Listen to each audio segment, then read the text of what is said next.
Hi class, welcome to week 2 of HIS 151.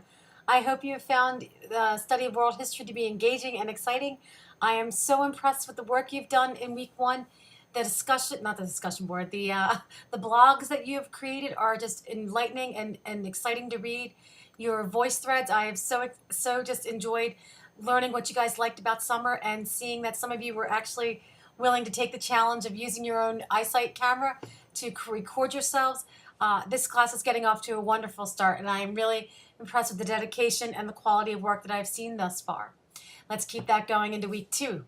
So with week 2, what you have to look forward to. You have your very first official voice thread.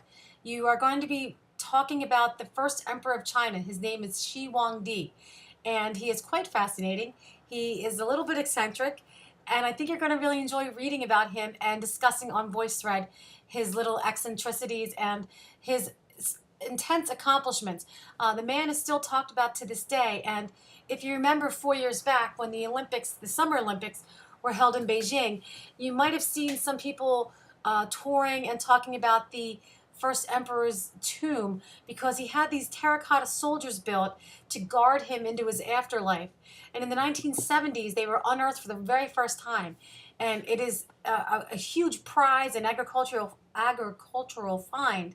Archaeological find for China. And the soldiers are just fascinating. So as you're reading about Shi Huangdi, kind of remember that and think back to maybe 4 years ago. Where were you during the Chinese Summer Olympics or the 2008 Summer Olympics, and maybe you remember seeing this on the news.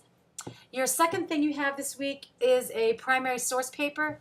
These are new to you this week. I have one posted for you in the sample section, but you're going to be reading about the Code of Hammurabi. It is one of the first written law codes in ancient Mesopotamia. And just the other week, I was, before our summer class started, I was on a short vacation over in Paris, and I got to see at the Louvre the actual Code of Hammurabi in the bottom of the museum. It was fascinating, and I'll post a picture for you because it's just, I was so excited to be there and to be in front of it and to actually like kind of hold my hand up to it and be like, wow, this thing is from ancient times, and just got all, history professor geeked out about it. I was probably the only one down there that excited to see this thing. But you're going to be reading the translated version of the Code of Hammurabi, and I'm really interested to see what you guys think about this. And I have some prompts for you and some questions to respond to in your primary source paper. You're basically going to analyze the Code of Hammurabi and what it says about the time period and the history and the culture from where this primary source originated. So please read your textbook before writing that little, I wouldn't say little, but that short paper. This week you also have your first quiz. It's 10 questions, it's multiple choice, and I've posted a study guide for you in your week 2 assignment. So please complete the study guide first, and then honestly use the study guide when you take your quiz. It will really guide you to the right answer. The quiz is timed. It's 1 hour.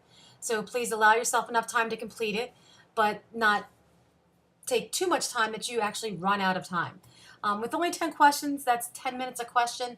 You shouldn't really need that if you've completed the study guide first. And as always, we have, you can email me, you can text me if you have any questions. And then Tuesday night for 151, we're at 8 p.m. We have our first WIMBA session. So please be ready to log in to WIMBA and ask me the questions that you want to ask me, review the material that you need to kind of have me review with you. I really like to lead the WIMBA sessions, maybe about a half hour, 40 minutes max, to be a session where we can go over content and where we can kind of do some class discussion about what we have coming up this week and, things that you need to get off your chest about what is, causing you trouble, or just kind of calm the class down and talk about things that, are issues for everybody. If you have something personal that you'd like to share with me, or you have a personal question you want to ask, I will stay in the WIMBA session later so that once everybody else is logged out, you can ask me those questions that you need to. But I really like to use WIMBA as a tool, as a classroom building thing, as a way for us to get to know each other and as a way for me to deliver some content to you. So please come to WIMBA with all your questions and excitement for history. I look forward to working with you in week 2, and have a great week.